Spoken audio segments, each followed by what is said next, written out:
I put up a picture of Cosell. I'm now Cosell. Okay. And, and somebody goes, well, at least Don Meredith is still with us. I said, no, he's been dead 10 years. Yeah, he's not. None of them are. They're gone. They're all gone, as someone would say. But I did point out that other Monday Night Football guys, O.J. Simpson, Joe Namath, Dennis Miller, Fran Tarkenton, and Booger McFarland is still alive. Thank you for including Dennis Miller. I do. Everyone really appreciates Thank that. you for including Booger. Booger. Booger is still Booger's still the man. And there are other people. Alex Karras dead. Yeah, that's true. That's funny. All right, I am sharing because I'm caring. Could you say that one more time? I'll try to. I'll try to. Thing every day? It's true. It's all I got. Really, yeah. Sharing is caring.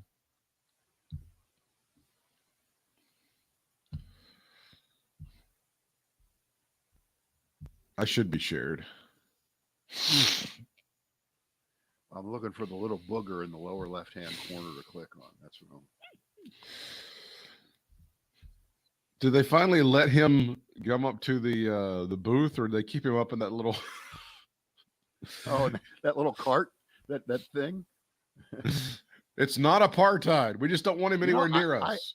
I happen to like him. I think he's pretty good. I think he's all right too. I think he does a good job. I never minded him, and I think he got kind of a raw deal there. Oh, he did. It became like a meme among some certain people. It's fine, but he's not bad at analyst. He's not bad at his job. But he's doing something else now, right? I mean, they didn't throw him out the door. No, they should have. No, I'm kidding. He's gonna succeed, Rush Limbaugh. Wait. Is our rule, since we got fired, everyone else should be right? I don't understand. Why is that an unrealistic standard? I don't understand. Why is that? Right. Well, it ain't. Oh, there it is. It looks like Booger McFarland is back on Monday Night Football. Is it really? Yeah, that's what they're who's saying. Who's play-by-play this year? Who's play-by-play now? Am I? It's not that Joe Torre guy, is it? I don't know. Well, the Booger is definitely going to be part of the NFL draft coverage, so you're going to want to see that.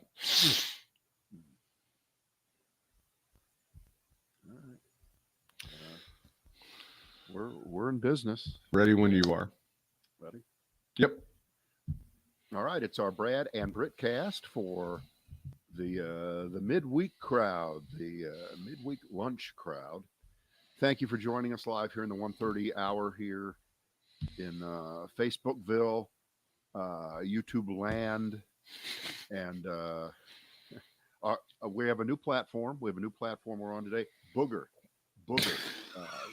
It's in classic Silicon Valley. It's BOOGR. That's how they're going to spell it. That's how you get the app. Right. And their slogan is, "It's the best one to pick." Booger. It's the stickiest of all the platforms. Booger. Oh, by the way, can I issue a thing about a thing from the other day? Because sometimes in the middle of the Brad and Britt cast, this happens to you, it happens to me. We'll see something happen in real time, in live time, right? Or it'll be a notification on our phone or something like that. And I think I said on Monday during the Brad and Britt cast that the notification had come that due to the movement by auto companies to go electric over the next few years and decades, Volkswagen is going to change its name to Volkswagen, VOLTS wagon. Right. And okay, all right, whatever. This was on March 29th. Yes. Right. And people went immediately nuts and asked the company, what's going on? Is this real? And they reiterated, this is real. This is not a joke. However, 2 days later, that's today as we speak on Wednesday, they've put out an announcement that it's not real. It was never real.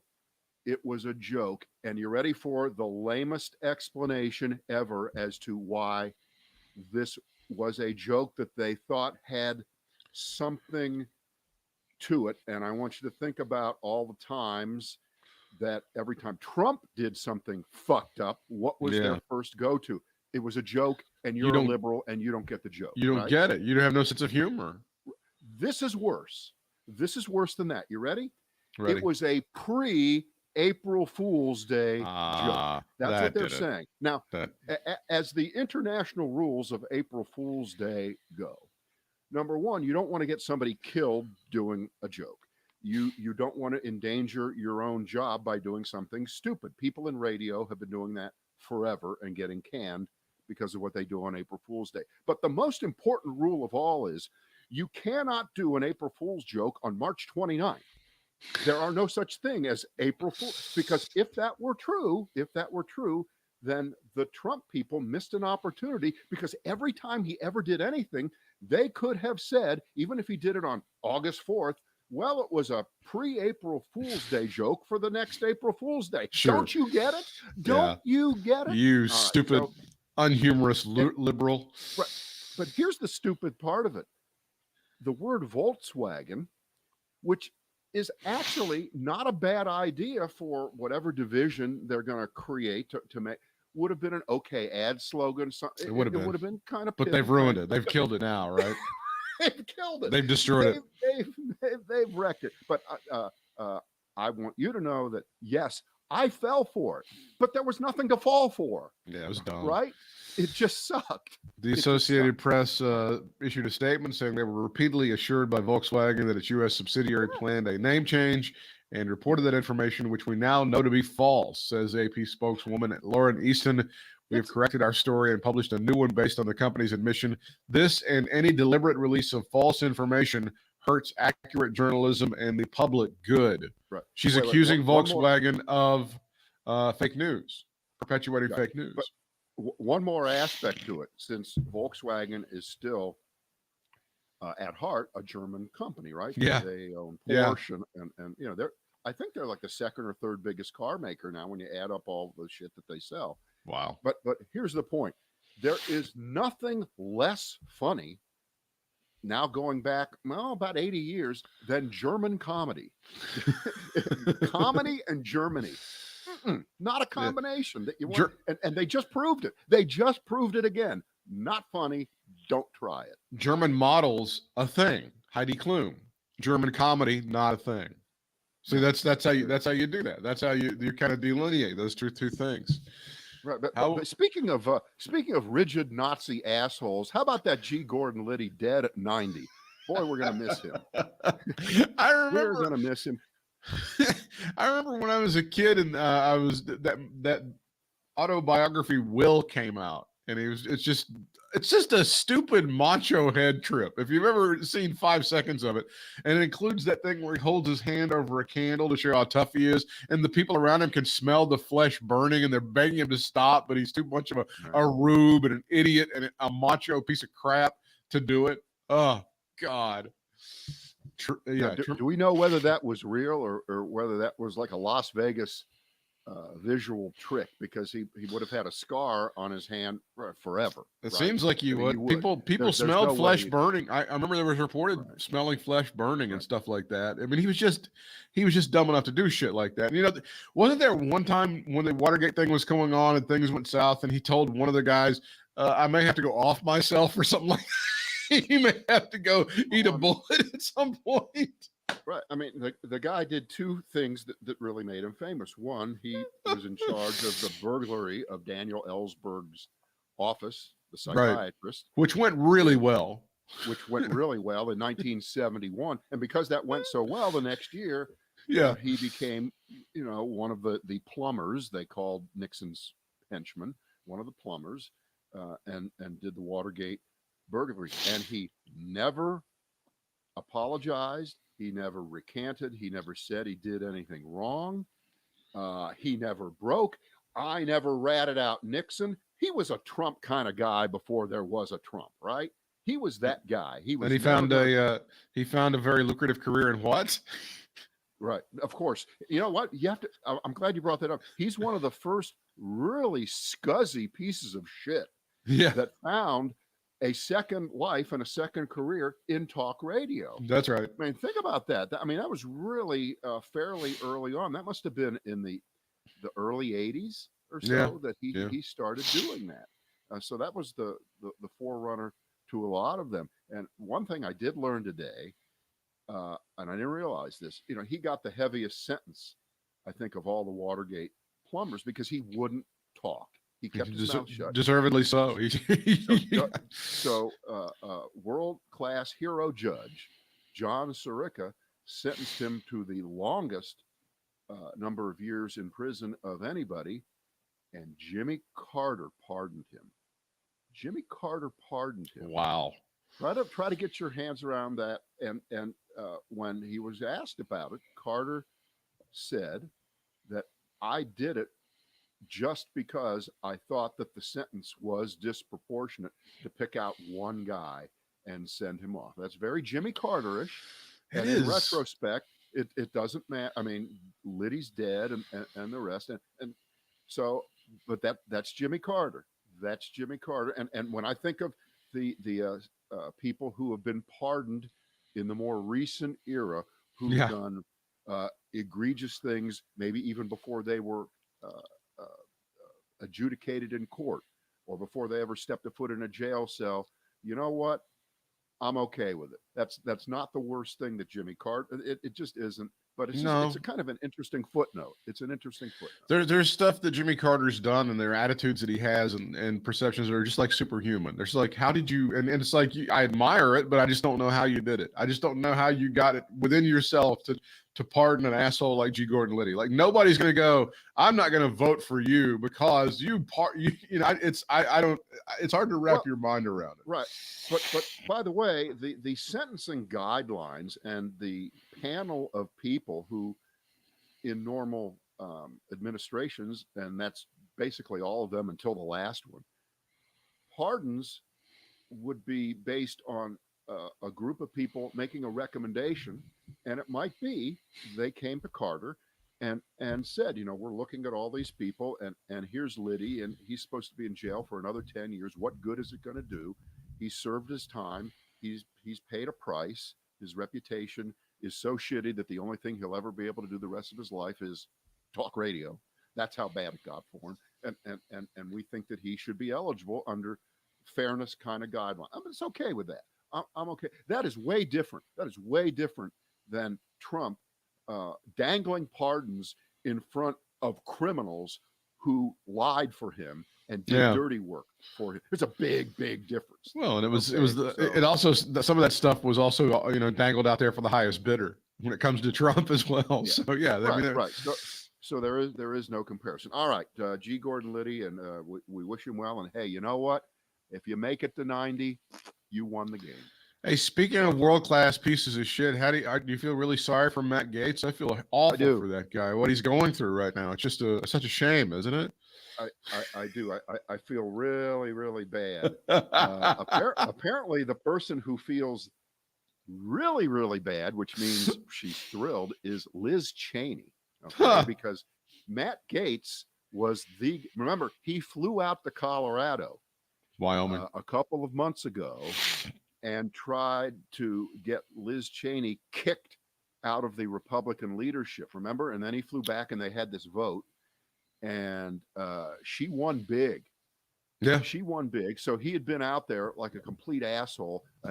A congressman, think about that, a congressman from Florida flying out to Colorado to hold a rally against a fellow Republican congressperson because you're such a Trump suck up. And so, yeah, she's happy. Have you seen all the hilarious tweets from famous prosecutors about this case?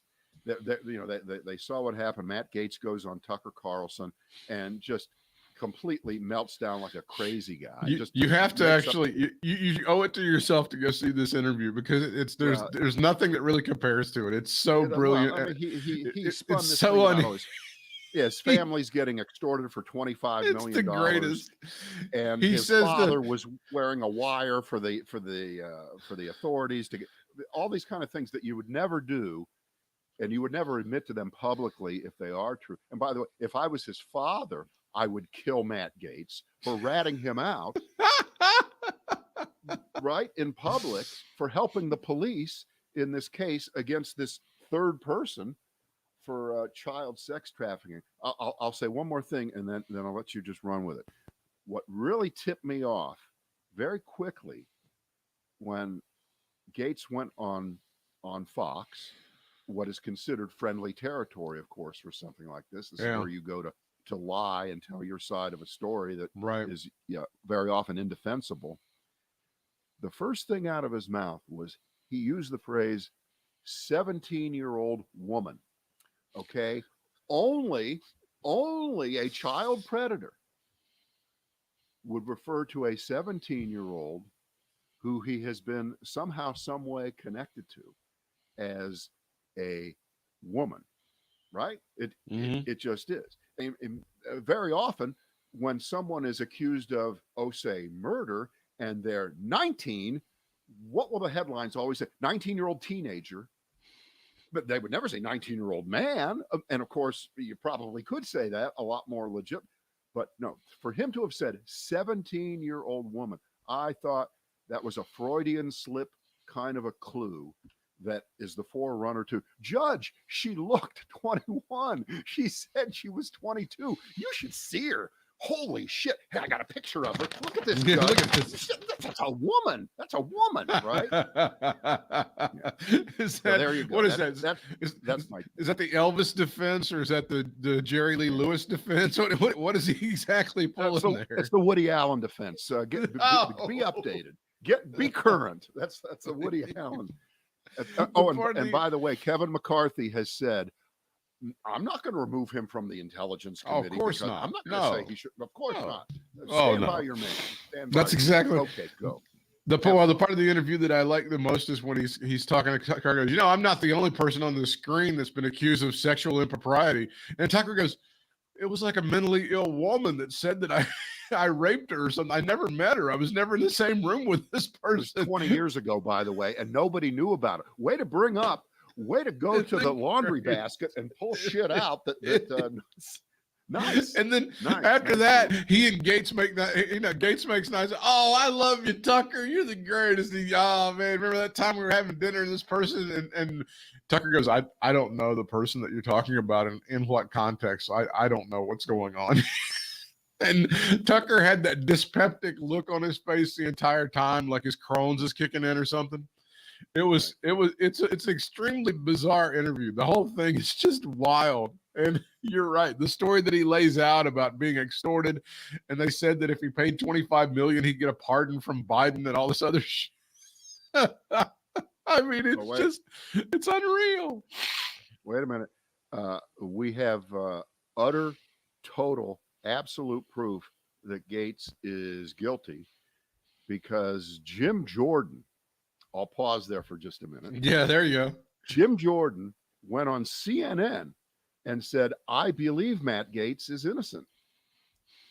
Okay. So of all the people that you don't want vouching for you, right, it's Jim Jordan who, through a series of maneuvers that we don't even know about yet and won't learn about probably for a while, but the reporting on it is pretty deep and pretty indicting, that he knew about all the sexual abuse at the Ohio State University wrestling program while he was, I guess, an assistant coach. He wasn't the head coach. No, he's one of the assistants, yeah. But he's managed to, if I may use the phrase, Watergate that pretty well and bury it, and it has not affected his career yet. Although, you know what? I've noticed that I guess his name is now off any kind of list to run for U.S. Senate in Ohio in the Rob Portman seat. He's not, at first his name came up, but I think he's realized that the additional scrutiny that would go with running for Senate, it's a lot hotter than it is for a seat in Congress that you're gerrymandered into for the rest of your natural life and Right. your children's natural lives. So he's not that. But there he is. But you can't write that one out. You can't make a script that would say who would be the first person in Congress to stand up for Matt Gaetz. Oh, it would be the other guy who's Right. just as sleazy and just as disgusting probably as Matt Gaetz. Oh, and by the way, I wish someone would try to extort $25 million from me, thinking that I actually was able to pay 25. You don't try to get 25 million out of somebody that is only worth $200,000. So as I think the Gates family is loaded. His family is loaded. I can't remember what all that money is all about, but you can't ask for somebody to come up with 25 million and think they're going to. Oh, wait a minute. I understand he's gotten some support from Robert Kraft, the owner of the New England Patriots. So he fully supports Matt Gaetz. Really? No, Really? just I was thinking about people who would be terribly inappropriate to support him. It wouldn't be that good. Robert Kraft is innocent. Robert Kraft has been convicted of nothing. He's free to go. He's absolutely free to go, and so was Tom Brady. And Tom Brady decided to leave. All right, what else you got on your little docket? Because I got something, but I'll let you. The U.S. is facing impending doom as daily COVID-19 cases begin to rebound, according to Dr. Rochelle Walensky, who made this statement a couple of days ago. Very emotional. Old, Britt. Come on, Britt. That's 2 days old. Come on. We've rebounded since then. It's not that. It's just there's other news. Well, and you've got the Pfizer vaccine, 100%. 100% effective with kids and teenagers. She's already reversed herself. Teenagers that would be young enough to date Matt Gaetz. In fact, they're talking about that it's safe for. So, I mean, I think that's good news for him. I've been paying a lot of attention to the Chauvin trial up in Minneapolis, and I think everybody should be watching this. And I think it's heartbreaking. They are putting George Floyd on trial. They're continuing to try to put George Floyd on trial for this thing. But there's some very damaging stuff that's in there. The retired, the off-duty firefighter who was trying to treat him and broke down on the stand yesterday because she was unable to treat him. The defense came at her and said, "Did you notice that the crowd was getting upset?" And she snapped at the guy, "Well, if you've ever seen anyone die, it's kind of upsetting." And the judge goes, "No, can't do that. You can't." He had to warn her a couple of times because she was just not taking any shit on the stand yesterday. I think this trial in and of itself, it's obviously going to be kind of taken and thrown through whatever prism that you have. It's going to be kicked like a political football. All we really care about is the result, right? Whether we get the result that this side wants or this side wants. I think it is so important in this trial as to the history of America, as to what's going on and what's happened to Black people in this country for centuries. And I think everybody should take a little time to watch. I know everybody's busy, but if you can get some of the highlights and some of the testimony and stuff, it's really pretty amazing, I think. I have such low expectations here. I really do, because I'm just trying to think that with 12 people, all of whom have pledged to listen to the evidence and render a judgment. Many of them have said they haven't seen the video before. Nobody's seen some of the video that's being shown now for the first time. I could almost compare that to what happened in Trump's impeachment trial. If you know that a huge majority of the Republicans, even if they had seen some video, they didn't see much of it. They looked away and they acted like they had never seen it. But when it was shown to them right in their face, we all thought, my God, only a piece of granite could see what happened at the Capitol that day and vote to acquit Donald Trump and not connect him directly with but of course you saw what happened. So this is all dependent on the defense of Officer Chauvin being able to, remember, just inject a smidgen of doubt into one person that George Floyd was a goner anyway, and that he had so many pre-existing conditions, Yeah. and he had enough drugs in him, which I don't think he actually did, according to the reports. But they'll make it seem as if it was. They'll make it seem as if he shot up on some kind of superhuman, make you act crazy drug, and the police were just operating within the bounds of normal activity, which is not true. But they will do that. They're going to have to exaggerate it, I think, to make it seem as if this is the trial of George Floyd. Why did he kill himself?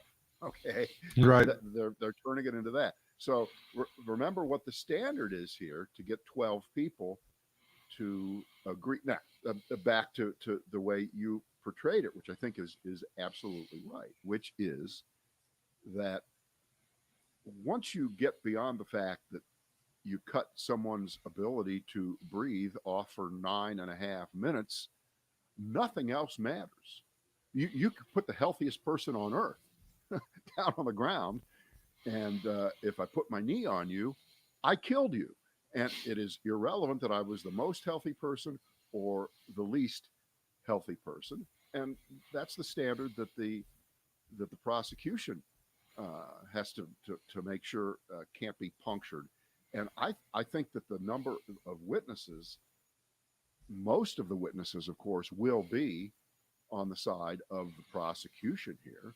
And you have all these eyewitnesses. They were right there. People telling him to stop. Would you stop doing? I mean, this is heavyweight shit. This is heavyweight shit. So I don't have high expectations because right now the jury system seems to be kind of goofy. And there always seems to be, one person now that says, well, I just wasn't 100% sure. It wasn't beyond a shadow of a doubt. Mr. Floyd could have, been eating health food for the last few years before he showed up at that corner in Minneapolis, and he would have lived.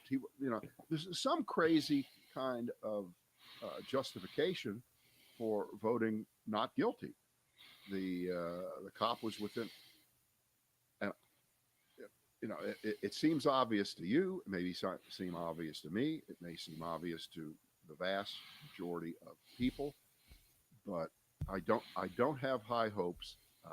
I hope I'm wrong. I hope this is actually easier than I think it's going to be. I don't see any first class lawyering on Chauvin's behalf going on so far. I don't see, and I noticed that they have been reluctant to even cross-examine some of the witnesses for the prosecution, especially the young girl, the 17-year-old woman, right, who took the camera video of what happened. And by the way, she gets 50 stars, not forced. She gets 50 stars. Nobody can hold a camera for 9 minutes and take decent video. It doesn't happen, right? We live in TikTok world. 30 seconds and I'm out. I'm sorry, that's Brad's sex world. Excuse me. Sorry. 30 seconds, you're a god. I could have done Britt's sex world, but I was being self-effacing. That was my pre-April Fool's Day self-effacing sex joke. Self-deprecating humor is always the best, really. Yeah. So, I mean, it's a painful thing. And, maybe he was undercharged. We don't know. Maybe he certainly hasn't been overcharged. But boy, it just, I don't know. When it's a painful thing to watch, but I think it's important as Americans that we watch it because it is part of the reality of that Black folks have had to deal with in this country for a long time. And we've, many of us have turned our eyes away from it, averted our eyes to it. And I think it's just really important to see. I was even on social media, when you hashtag it, some people are hashtagging, and I've done this myself, as the Floyd trial. Well, George Floyd's not on trial, but yet he is. As you just pointed out, it's going to be, was he too fat? Was he on drugs? Was he this? Was he that? And that's all. And it's pathetic for his family to have to deal with this. that they would be like, well, I don't know if it was the knee on his neck that really killed him. I think it was whatever pills that he took, or the fact that he hadn't worked out in a while and he wasn't eating healthy, all of that stuff. It's disgusting. And, and if you want to, here's today's painful analogy here, okay? Because we know a very, very high proportion of the people who have died from COVID have been either fat, very fat, or had other comorbidities very often associated with being fat. At the same time, when they die, uh, we don't say, well, if they were thin, they wouldn't have died, although technically that's probably true. We still blame the virus that killed them that couldn't be treated.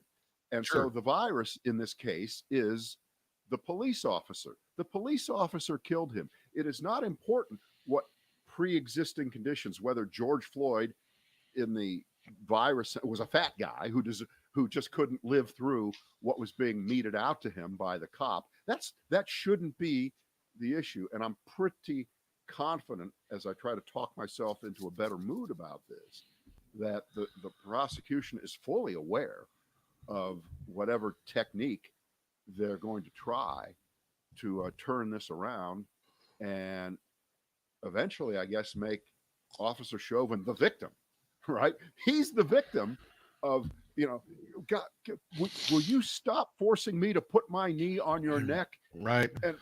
And have me stop it. Don't do anything. And I don't think that's going to wash. So now I actually feel better about the fact that, I don't care who the 12 people were, unless they did the world's worst job of picking jurors. I think they're going to see that there is no other way to go except to convict the officer. He is guilty of some degree of murder. Is there, but it kind of makes me lose my faith. Sorry for saying this. If in our system of jurisprudence, is it necessary for somebody to mount a vigorous defense for them to attack somebody the way that George Floyd is being attacked? A dead guy. Is that necessary in our form of jurisprudence? Yeah. That's all they've got. Jesus. That's all they've got, because you're up against a piece of video. Yeah. That very well may be, well, hang on. We've got two examples of this, and one of them didn't seem to get the job done, which was the thousands of hours of video that was piled through by the House of Representatives to show that what happened on January 6th was an impeachable offense. By the way, remember, not even a crime for which Donald Trump would have gone to jail for inciting a riot. Okay? Right. So all that visual evidence that anybody could see, and I'm holding up two fingers right now, and well, actually that's about 2.5 because I'm use the other hand. Other hand, there's two full fingers. I'm holding up two fingers, and considering the way the Trump impeachment trial went, half of the people there said that's 4 fingers that are being held up, not 2, 4. Yeah. I see 4. Why are you sure? Why do you say it's 2? All right, so that's always possible, but there was a lot of personal politics only involved in all the Republicans, except for Mitt Romney in the Senate, saying that Trump was not guilty. That isn't working here. These people aren't politicians, so they're in a better position to judge based on compelling, overwhelming, irrefutable video evidence than these jokers were back in January in the impeachment trial. But we always like to think that when there is video evidence, well, boy, that's going to change the equation a lot. It isn't he said, she said. It isn't just eyewitness testimony. It isn't I heard from somebody that they talked to some. It isn't that at all. It's right before your very eyes.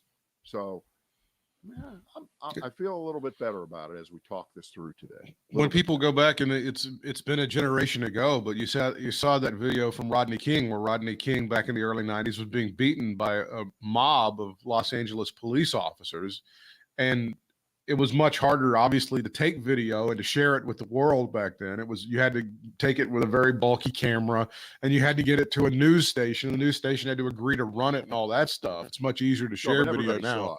Everybody did see it, but and yet it looked pretty open and shut. And those officers, they walked free. They were not convicted in that case. So I mean, that's what's depressing. Well, you forgot to add one thing. It was the LA police, so therefore. Touche. They have a magic component to them. All right. One more thing here. I got up this morning and at 7:40 or so, in the 7:30 half hour, I saw something that I seldom see. I watch several channels in the morning. And I check out the financial channel, CNBC, and on the screen are two CEOs, one retired, one current. Ken Frazier, the current CEO of Merck, the drug company. Frazier Foods. Ken Chenault. Huh? Ken Frazier of Frazier Foods. No, I thought you meant the guy that lost to Muhammad Ali and then beat him. Okay. Yeah. All right, it was Frazier and Chenault. Ken Chenault, who was the CEO of American Express, now retired, doing other things. And the two of them were on, and they usually don't do this on that channel. They're usually good for 4-minute segments. This one went on for 25 minutes. No commercial breaks, rock on. And these two guys have put together a group of black CEOs and other folks, and they took out a full-page ad in the New York Times, and they were there to talk about the fact that they are calling out every CEO in the United States of America. Give it up. Get out there and say that this cannot stand, that voting rights in America are sacred. They are sacred for white people. They are sacred for black people. And what happened in Georgia and what is going on in 43 other states should not be allowed to stand. We must make a stand. We must denounce it. And Frazier, in particular, you can see why these guys were CEOs, because they read the bill, all 100 pages, and they knew exactly the things that were just so beyond the pale that they were indefensible. And they went through it not line by line, but in a way that I found to be more elucidating than I'd heard anybody else talk about it. And they weren't just targeting the big four companies that we talk about that are headquartered in Atlanta, including Delta and Home Depot and UPS and Coca-Cola. All right. They were talking to the whole country. And because they picked that 7:30 to 8 slot, I'm guessing that is a heavily watched moment for corporate executives across this country. I'm just guessing that it is. And they all saw it. And within 45 minutes, bam, there's the announcement. There's the letter. There's the thing from the CEO of Delta Airlines. Good. Very forceful. Good. No equivocation. Was that hard? Was it difficult? Well, obviously it was. It is till it isn't, until you do it. And who knows, by now, maybe there are more of them coming out. But it was compelling. It was real. And the one nitpick I had, and I understand why they do this, no matter what you're talking about in this area, you have to go out of your way to say, well, when Democrats had advantages, they would gerrymander districts. So we're trying not to make this partisan. Okay, hang on. So this is not a partisan thing. Now, of course, that's technically true, but that's not what's going on right now. No. That was then, this is now. And yes, we're all supposedly for equality and voting rights for people of all colors and creeds, but there is only one political party that is against voting rights. And there's only one political party that is against the expansion of voting rights and making it easier for people to vote in greater numbers all the time. There's only one political party. They're called Republicans. So, they're very smart not to say what I'm saying. And of course, why can I say it, Britt? Why can I say it? Because you're on a podcast, Brad. I'm on a podcast, and we can be a little bit Here's less. Here's the quote from Ken Frazier. If we allow a party to adopt as one of its fundamental strategies voter suppression, then I don't think the answer should be, well, we can't comment on voter suppression because otherwise we're being partisan. Free and fair access to the ballot was never a partisan issue. It's a fundamental constitutional right, says Ken Frazier, who is set to retire as the Merck CEO later on this year. And he's right. And he's articulate. And he says it much better than a lot of people can say right. it. There's no comeback to that. There is no comeback to that. And he pointed out something that I'd forgotten about, and this is an important part of the discussion and the argument across the country, not just in Georgia. But the average wait time in counties in Georgia, including Fulton County, which is the most heavily populated with blacks county in Georgia, the counties where the majority of people are a minority, okay, got it, more than half, the average wait time to vote is 51 minutes. In counties where it's a white majority, the average wait time to vote in Georgia is 6 minutes, okay? So they've already gotten pretty far down the line in getting people to throw in the towel and give up just on a technical sense. So add in, I can't bring you some water. I can't give you a candy bar while you're standing in line, on average, 8 times longer than you would have in those counties. I mean, they've been doing it for years. Yeah, and that's by design, by the way. The wait times at those places that you talked about, it's absolutely by design. Hey, and when you knock down the number of drop boxes in Fulton County, absolutely, I think it's 45 to 8. Yeah. And then you say, and those 8 will only be accessible to you during voting hours, and they will only be inside the polling place. What the fuck good is that? What good is that? Well, the answer is it's no good. It's intentional. It's not debatable. And I applaud these guys for getting out there, because they could just sit back and rest on their laurels and count their money, but they're not. They're better than that. Wikipedia says that Ken Chenault was the 3rd African-American CEO of a Fortune 500 company. That's a pretty big deal. He's only the 3rd man as an African-American to be a CEO of a Fortune 500 company. So he's done a few things in his life. He's done okay. Yeah. I'm glad that Delta finally, after trying every which way but loose to do the right thing, did finally decide to do the right thing. And I would welcome Coca-Cola and Home Depot and anybody else that has major business interest in Georgia doing the same thing. Well, it's not just Georgia, though. It's all across the country. It's coming all over. Hey, Britt, we're in North Carolina. Right. Last time I checked, there's a little building not too far from me, and on it says Bank of America. It says Bank of America on it. And where are Bank of America's headquarters? They're still in Charlotte. Barely, still in Charlotte, but they're still in Charlotte. And I'll tell you what, Home Depot may be in Atlanta, but Lowe's is right here in lovely Mooresville, right? That's so right. We've got the same kind, not quite as many, but we've got equivalent big time corporate headquarters here, and they should be doing the same thing here. Sure, they should be doing the same thing here, and but I think a seed was planted today. I think that got a lot of attention. It will continue to get a lot of attention, although it may get squashed in the crush of other news, unfortunately. But it shouldn't, because this is the Republican plan. The Republican plan is to fuck things up as much as possible. That's It right. just screw it up and cause people to not vote in as great a numbers in groups that are traditionally Democratic. We know the whole story by now, to shave off a few points here and there.